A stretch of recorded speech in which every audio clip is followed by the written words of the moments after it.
How are you doing, Lior? I'm good. How are you? Good. Nice to see you. It's good to see you as well. I'm glad we could do this. Deval, I noticed that the beard is back. Yes, I feel exactly. like it's shorter when you come to the US and then you allow it to go back when you're home. Yes, yes, yes.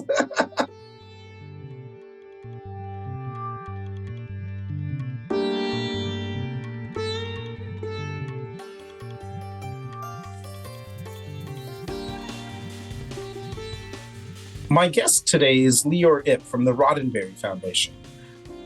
The Roddenberry Foundation espouses the belief of the Star Trek creator Gene Roddenberry.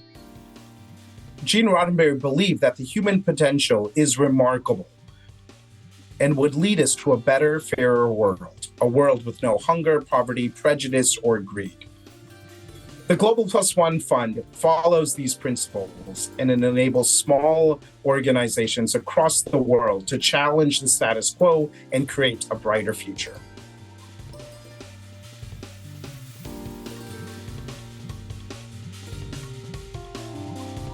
What are we generally chatting about today? Pursuit of happiness, Lior. Great. No, I'm down for whatever you guys want to chat about. Great. Well, thank you, Lior, for joining us. I know it's Sunday evening, your time in Los Angeles. It's a real pleasure to have you as a guest on this podcast. We, I guess, met, if my memory serves correct, about a year and a half ago. I think it was sort of April and May time.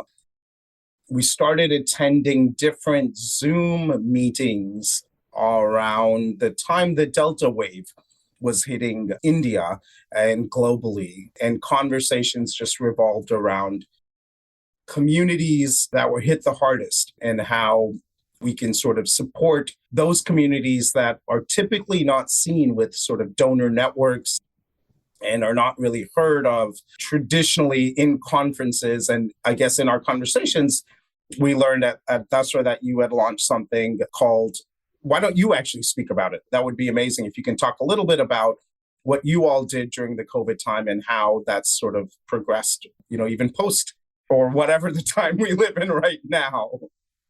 Sure. Yeah, no, I'm excited to be here and thank you for having me. And I think we bonded in sort of breakout sessions on different Zoom calls around the opportunity that the pandemic offered in catalyzing or galvanizing the philanthropic sector to do things differently and the necessity for it. And that the business as usual approach from the philanthropic side wasn't going to meet the need that the pandemic had obviously created, particularly in vulnerable and last mile communities. So it was an opportunity to introduce the Plus One Global Fund, which the Roddenberry Foundation launched in about May of 2020 as a response to the pandemic. The origin story or the genesis of this was that we, like most foundations at the time, wanted to get money into people's hands as efficiently and as strategically and as quickly as possible, particularly those working with communities that were hardest hit. I think we also recognized that the last thing anyone needed or wanted was another grant program that was going to take them away from the actual work that they were doing on the ground. And so the tension that we felt was, how do we do this in a way that allows us to do this strategically, but doesn't add another burden, already overworked social entrepreneurs and grassroots organizations on the ground? And we landed on this idea of leveraging existing networks of organizations that have done the due diligence and the heavy lifting and have identified high impact social entrepreneurs in the global south. And we simply said, well, why not ask them? Why not ask the folks who are already on the ground who they thought was doing impactful work addressing the pandemic? And so we created this nomination-based framework to essentially find and identify individuals who were working in communities that we wouldn't be able to source otherwise. And we launched this program in May or June of 2020, essentially working with globally recognized organizations like Ashoka, Acumen, Global Fund for Women, eventually Dasra, and asked their network to identify individuals who are doing COVID-related work, eventually 45 countries around the world. And we realized that this framework worked really well. It just resonated with the folks who were being asked to make nominations. The people who were nominated loved the idea that they didn't have to apply for a grant. The grant was very quick and sort of streamlined, and they were able to essentially apply through this mechanism without doing a lot of work for it. And we were able to fund folks within about 10 weeks. And part of the process allowed us to also compensate the people who were making nominations so that everyone found value in this process. And so we did this for about 2 years, specifically addressing COVID, and did so in countries around the world in multiple rounds of 10 to 12 weeks long. And it turned out to just deeply resonate with everyone that we worked with. And so we've now evolved the program significantly since then, but it allowed us to apply a lot of the values that I think we've always had as a foundation that we wanted to transfer to grant-making programs, but really hadn't been able to. And through Plus One, we're really able to envision a different way of doing things through philanthropy that I think we desperately thought was needed in this ecosystem in which we work. And I mean, I think just in this time of severe pain and just chaos, the fact that you were able to make grants in 10 weeks in 45 different countries, how did you convince funders on this radical new way of supporting organizations, which limit the amount of bureaucracy an NGO needs to put? And, in applying for that grant process, like you spoke about, I mean, how did you convince funders that this is even doable? And what were some of the questions, I guess, apprehensions they had to go down this path? I think there was a recognition and continues to be a recognition amongst some funders that there needs to be a different way of doing philanthropy and practicing philanthropy. And I think that we did get lucky in that there were foundations out there looking for different opportunities, different models of grant making that allowed them to do things in a way I think that was quite different from what has existed traditionally in the philanthropic space. And what I mean by that is operating with a greater sense of urgency, operating with more transparency, employing trust-based practices, making grantee-centric mechanisms. So things like shorter applications, quicker turnaround, those kinds of things. I think that there are funders out there who are actively seeking that. There's certainly not enough of them. But I think that we reached a point where we had proven the model over about 1.5 years of doing this around the world. And when we started to create an opportunity for other funders to join us in this process, there was a deep interest in doing this. And we also, I think, were met with a lot of resistance, which shouldn't be a surprise. I think the philanthropic space is incredibly risk averse, but there were funders out there who recognized that there was both a need post-COVID, or whatever we're calling it, to do things in a more impactful and different way, and to think about what does the ecosystem need? What do the grantees need? How do we make this more user-friendly and take ourselves out of the process? In other words, how do we take our egos out of this and stop thinking about what we want and need and start thinking about what folks on the ground need? And that's hard. I think that was hard to do, and it continues to be a challenge. And I think that there is a movement within philanthropy, and we're certainly seeing this in a lot of different parts of the world, where funders are challenging themselves to practice philanthropy differently, to collaborate more, act with more urgency, transparency, and trust.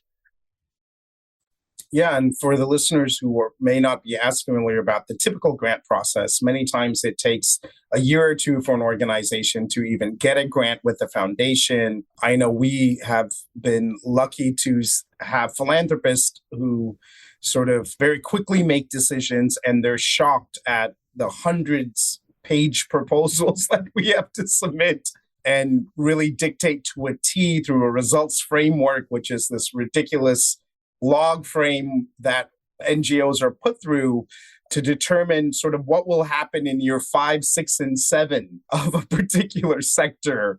And we have, I guess, philanthropists, or individuals who are more in, let's say, the private equity space or in the investment space. And they're just like, wow, if every company on the for-profit side had to put that level of work in to get a couple of $100,000, just for-profit capital markets would be so inefficient because no one knows what's going to happen, a couple of years from now. But there's so many very large respected foundations that sort of have that point of view, and they want everything sort of, in place. And I guess the issue with that is, like we've seen with COVID, it doesn't allow these organizations to pivot as the communities they serve are dealing with issues or even disasters, which may not have been even in play a year or 2 or 3 ago when that particular proposal was built. And so the fact that you all are trusting NGOs to recommend other organizations, which again is just very logical, but not done because many people think if I've earned the money through various means, I then have the right and the knowledge to decide where it goes, even though I've never lived in these communities and don't know them. But then also it's this whole view that if you only write X number of pages in a results framework, that determines whether you're going to do good work versus just the past track record that all of the organizations you've supported through this process have had, but maybe they haven't been recognized in a results framework of sorts. And so y'all, I think, really changed that mindset and have brought so many donors along. What was your history, I guess? How did you get into the sector? Well, I've been in the nonprofit sector my entire career, and I spent many years working on the education in vulnerable communities and thought that I would continue to do that. I worked with an organization called Ashoka for many, many years, which in many ways was very reflective of my experiences there working with social entrepreneurs around the world and seeing what a network of social entrepreneurs looked like really did inform the Plus One Global Fund in a lot of different ways. And then after Ashoka, I ran an organization called Breakthrough Collaborative in the Bay Area and got recruited to run the Roddenberry Foundation and never thought about being a funder. I always thought that the real work was being done by the NGOs and nonprofits and grassroots organizations, which I still do believe. I mean, that's where the real work is being done. And I think that also the distance that we have as funders from that sector speaks to all of the issues that you just talked about, right? The fact that we are so removed, sitting wherever we're sitting in the US or in Europe, and trying to make decisions for folks in contexts that are completely foreign to us in different countries is part of the problem. And so is the power dynamic that exists between funders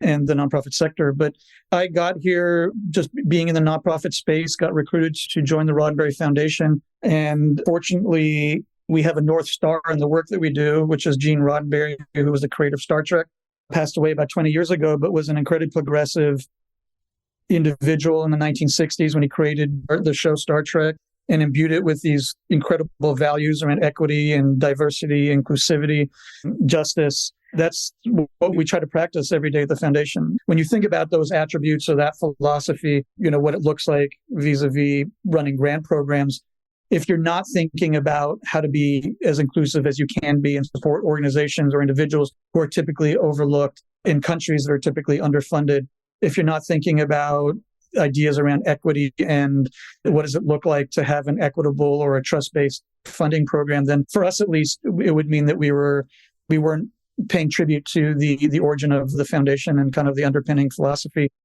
It's absolutely amazing. I mean, the family clearly has such a fan following.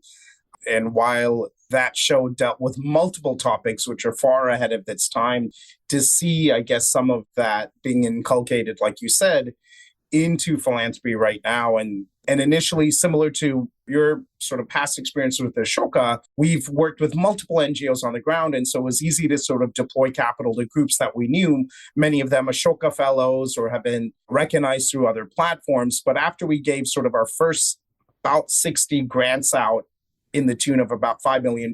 And in a couple of weeks, we were like, okay, well, now how do we get to other groups that we have not funded before? And in this time of a crisis, we didn't want to, like you only said, waste their time. And so for us, it was such a great opportunity to partner with a group based out of Los Angeles to do sort of more equitable grant making in India. And through your processes and support, we were able to grant out to 60 organizations, 30 that received these grants, and then another 30 that were receiving sort of funding for nominating their own peers for that support. And I think for us, we realized that this was just a great way of us tapping into networks that existed and that still exist and really having them be the recommenders. And that was really the premise of the Rebuild India Fund for us. And so I think, just partnering with you all, learning that process and taking it sort of to scale in the Indian environment has been just so fulfilling. And thank you for giving us that sort of training and that ability to take these risks. It really, really means a lot.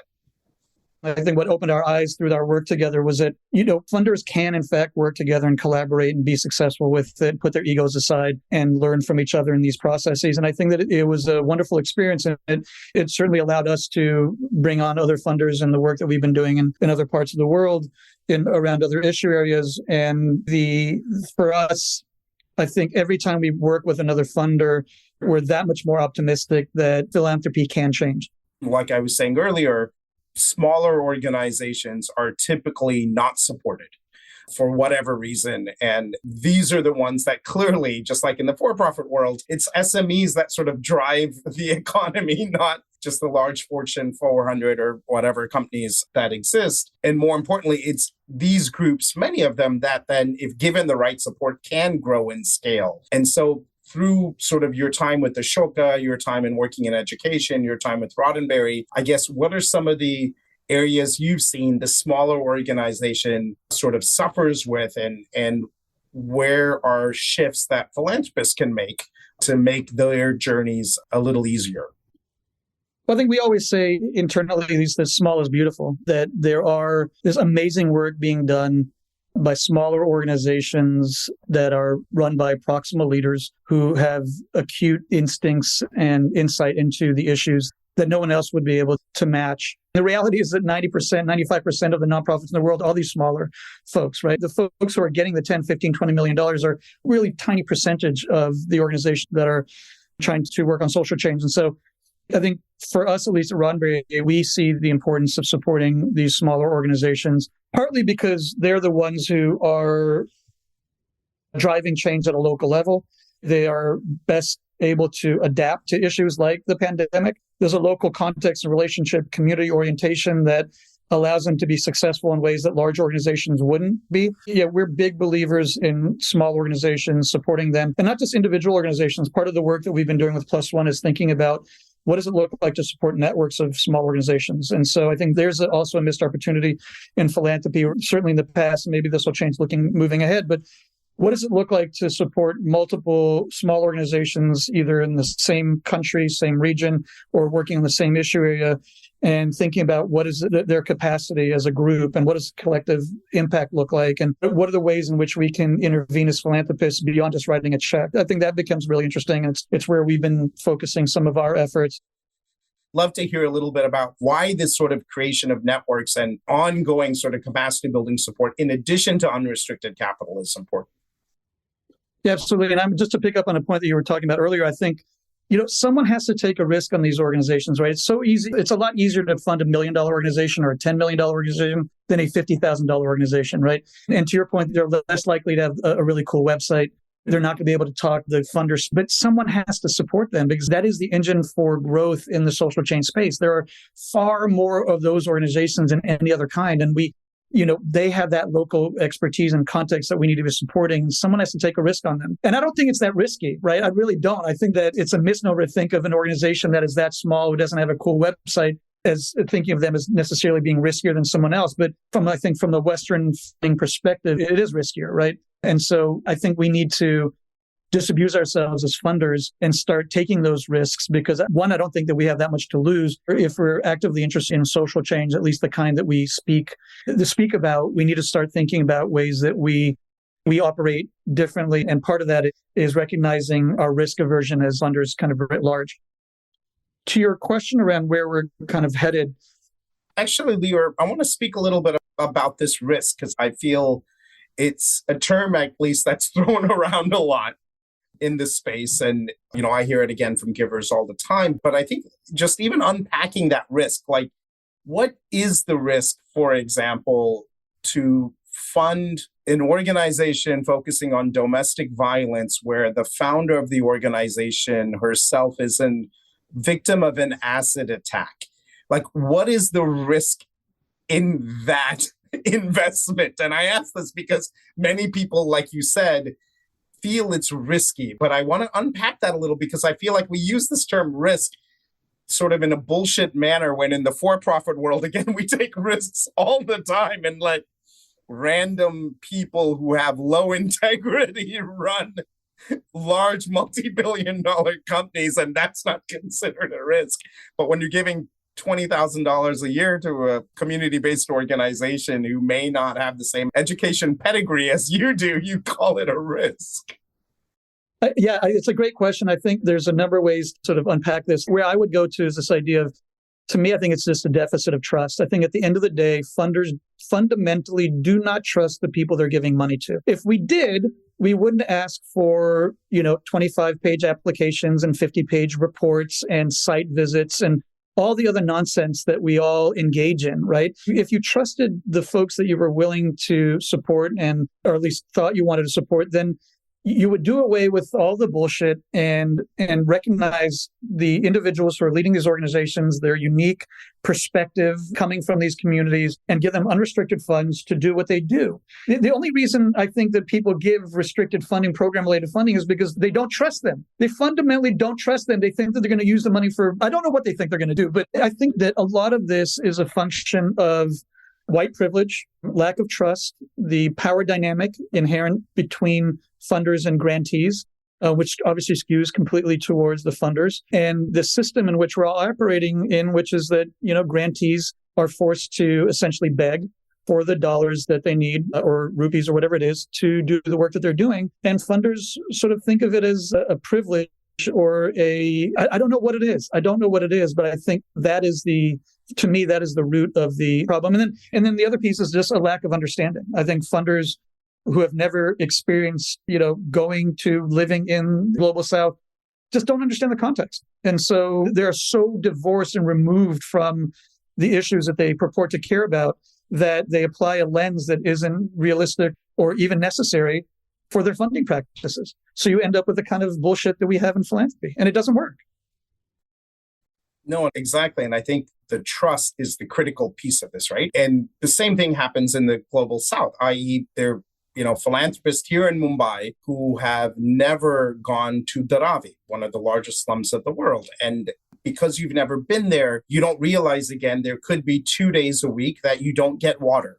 I mean, they had everything else in place. And so they feel like, yes, education has enabled them to do A, B, or C, but they forget that they had all of these other things in place. And the only reason I bring it up is because when you don't have a lot of those things in place, when you don't have access to a toilet, or you do have to stay home to take care of a sibling, or if you're an adolescent girl, having your period, you can't go to school for a variety of reasons. And so all of a sudden, when you realize what the communities are going through, you see, I guess, your metrics of what success looks like, of what you or your children do in terms of learning outcomes, is very biased because everything else is taken care of.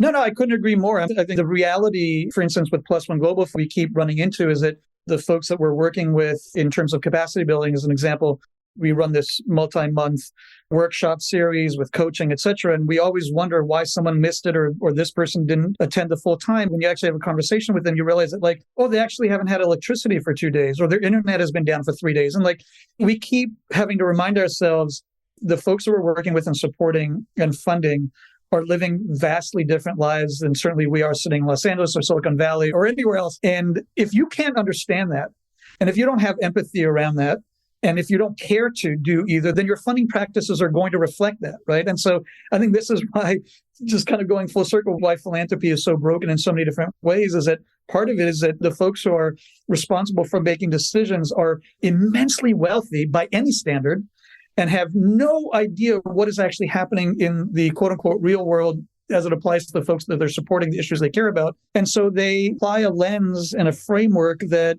doesn't work and isn't optimized for anyone. It's honestly a lose-lose. The funders oftentimes are frustrated. They feel like the issues aren't getting solved. The folks responsible for doing the work aren't doing it. And certainly we know that in the nonprofit side, the funding space never works for the folks who are trying to raise funds in so many different ways. And so if you have a system in which no one is particularly happy and the issues themselves aren't being solved, then we have to at some point say, guys, it's not working. It's a source of constant frustration. It's not just the nonprofits and the grant seekers who I know are frustrated. I think a lot of us are just as frustrated as they're. And again, I think there's a real fear. Like I was saying earlier, I mean, a lot of the NGOs that are very established now, that have done phenomenal work, you can't question at all what they have done and what they plan on doing, are afraid to speak about these things because they think they will offend a certain funder. This whole sort of power dynamic, like how can we change it? And many times they're afraid that if they speak out against sort of the ineffectiveness of funders, that the funding will just be curtailed completely. And all of a sudden they just, what's at risk is, again, the communities they serve. And they feel at times that they don't want to put their own personal egos to test when it's actually not their personal egos that is being tested here. It's just a general mistrust and this feeling of like, if I have succeeded in a particular business venture, again, meant most of the time because of the privilege that I've had, is why I succeeded and luck and timing, of course. But most people don't think that. But then there's just this view that I can succeed in everything and I can drive everything. And so I guess what are some of the things you've seen that can break this barrier down?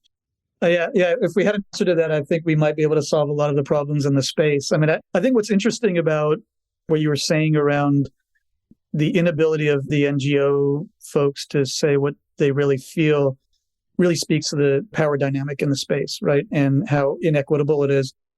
My experience, and I'm curious to know if this has been your experience, is that all of the stuff that we're talking about would not come as a surprise to anyone in philanthropy, even at the bigger foundations. I think that they all get this and they see it, which begs the question, why isn't it changing? And in my experience, I can't think of almost all the program officers, all the folks who are really doing the heavy lifting at these bigger foundations, corporate funders as well, get it and would love to see things different. The real problem lies, if we're going to, let's just call it what it is the leadership and at the board level, right? This has been my experience, and I think a lot of folks would probably, this would resonate with them, is that you have foundation boards who are even further removed from the folks who are leading the foundations and the folks who are working at the foundations. They tend to be overwhelmingly white and male and incredibly wealthy. Otherwise, they wouldn't be on a board of a foundation.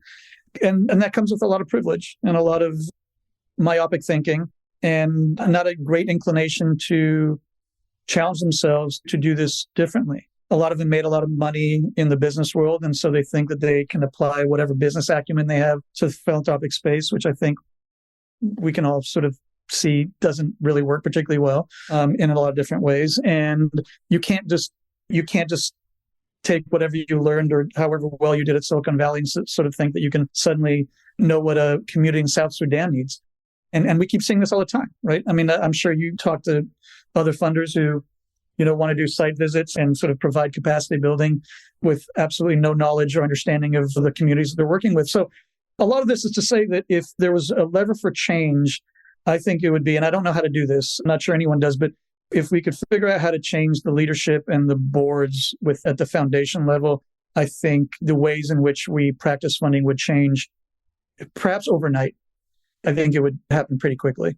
I'm not sure exactly how to do that. And I think this is where the smaller foundations that are more adaptable, more flexible, run by different types of individuals might have an opportunity to exert an influence on the broader sector. That's certainly at least what we're hoping and where we're putting our bet.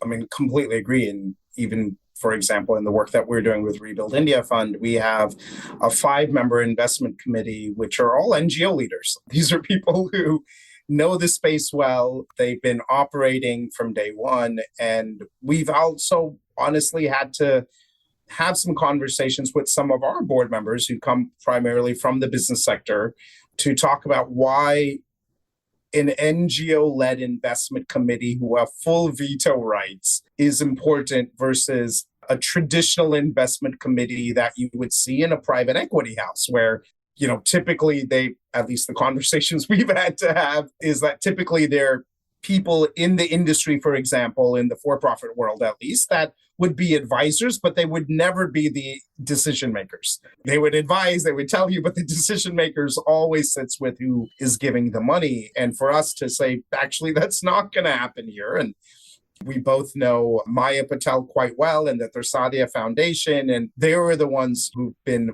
anchor funders of this particular initiative who said from day one, they don't want to make decisions on which NGOs to fund because they're not on the ground here. And I guess just, because you've run this now in multiple countries, what have been some of the learnings, I guess, through sort of this network approach? There's a lot of them. I think that the first one that comes to mind is this, if I can contextualize it in terms of what we've been talking about. I think one of the things that we do really badly in philanthropy is we pit organizations against each other, right? We create the zero-sum game where it's completely competitive. Everyone's competing against each other for the same dollars. And I think what we've been able to see with the Plus One Global Fund now over 3 years is that given the opportunity to sort of pay it forward and to nominate your peers to receive funding, that overwhelmingly people do it and do it really gladly. And they will nominate their peers, some of whom they know really well and some of whom they don't. That, I think just that alone, it's so simple. It just shows how we are, as philanthropists, are contributing to the dysfunction in this ecosystem, and the ways in which, if we get ourselves out of it and place the impact or the communities that we're trying to serve ahead of our own interests, they show us. They're great guides for us what this might look like. So imagine a philanthropic ecosystem in which everyone isn't competing against each other, right? Where we're not always sort of saying, there are going to be 5 grants or 5 winners or whatever it is that we do, and instead think about what the communities need and how we might support them. So that's the first thing that comes to mind, is that, one of the things we didn't know is, would anyone nominate anyone else? Like, we didn't know if that would even be something that anyone would be willing to do at the beginning. And now we've seen that folks are willing to do it in spades. In fact, at the beginning of Plus One, we asked someone to make 1 nomination.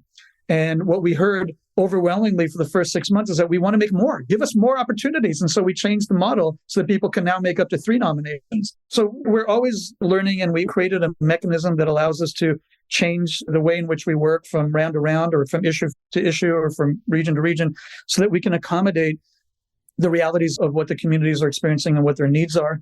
I think what we've also realized is that the capacity building, as an example, you have a great insight into this. It's really hard to do if you're not on the ground working and building relationships with folks and creating opportunities and enabling environment for people to work together, to share and to learn. The other sort of big learning for us is that small organizations, apropos of what we were speaking about earlier, they can actually have huge impact in the thousands of lives. They really can. And the beauty is that they don't need a lot of funding either. And so you can make small catalytic grants and have a lot of impact, support these organizations in meaningful ways. You don't have to write $1 million or $2 million check. I think in correlation with that is thinking about what more they need and how we can support them above and beyond writing a check.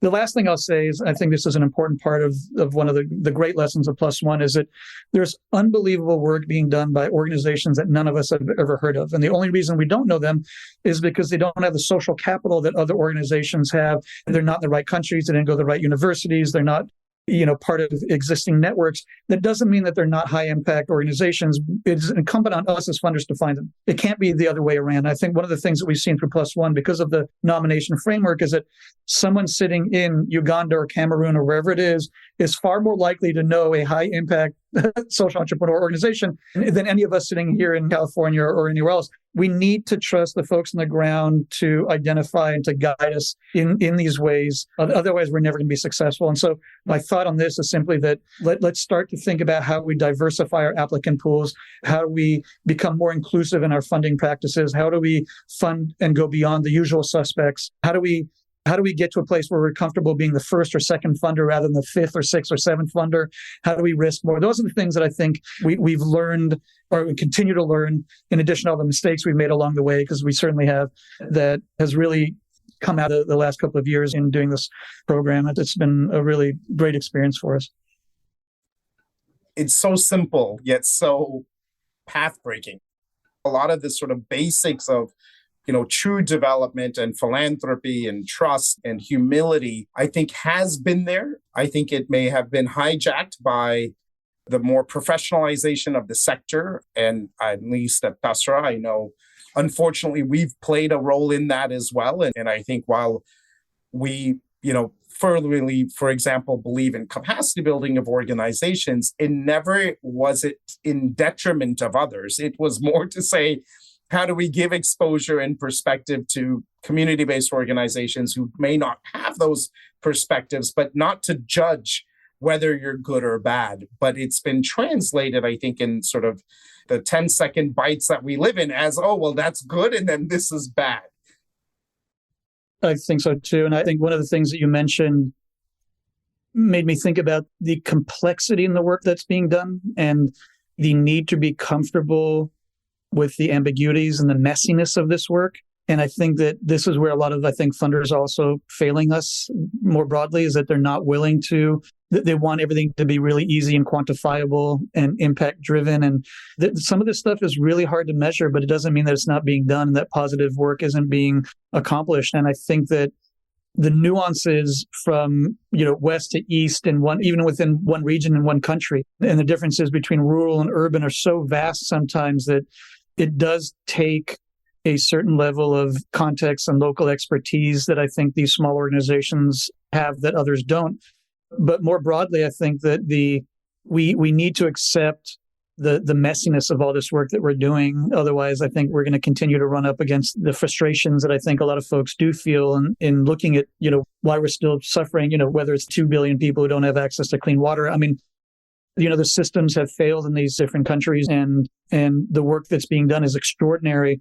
But it's not just being done by large organizations that are well-funded, and they're not the only ones who are capable of doing this work. And we need to start to diversify and think about how we do all of this differently, right? And how we fund it, how we measure it, how we support the folks who are involved in it, how we help them scale. If scale is the right model for them, it might not be. There's a lot of different pieces to this, but I was thinking about, as you said this, what needs to happen. And I think part of it to me is what we've seen with the funders that we've worked with is there's an acceptance and almost an appetite for the complexity and the ambiguity that exists in this space and being completely comfortable with that. If you don't have that, I don't see how you're going to become, you're going to be a particularly successful funder.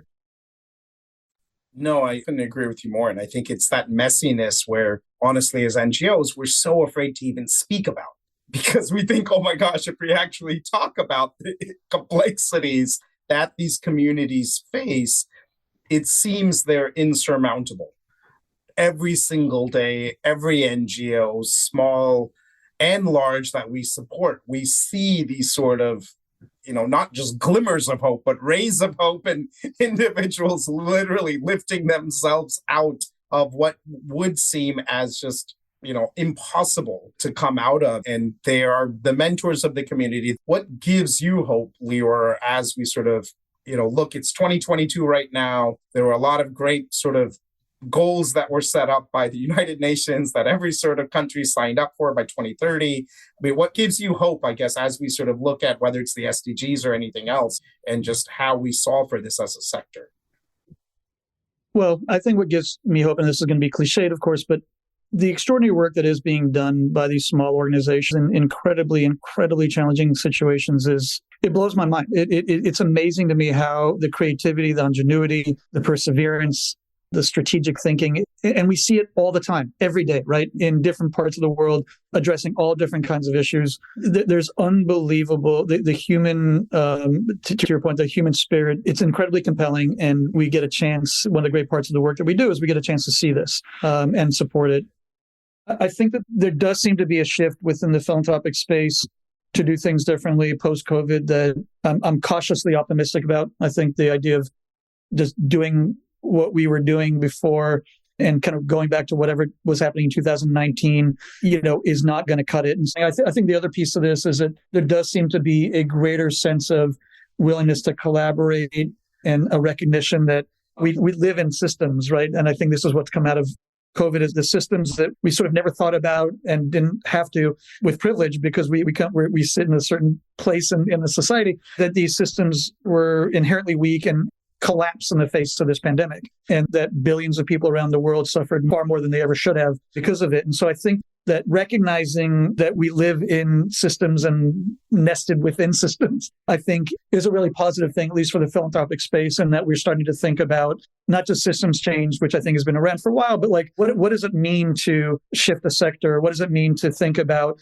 the philanthropic ecosystem, the nonprofit ecosystem, et cetera? And I think there's a lot more of that going on, which I think is a really positive thing and might yield different ways of engaging these communities and supporting them in ways that are more value-laden than they have been in the past. So I think there's quite a bit to be cautiously optimistic about, if not totally optimistic.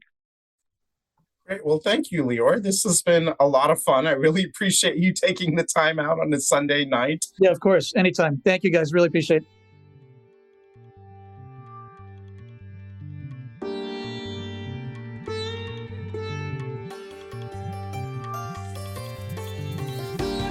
Find us at dusra.org/NCE for more details.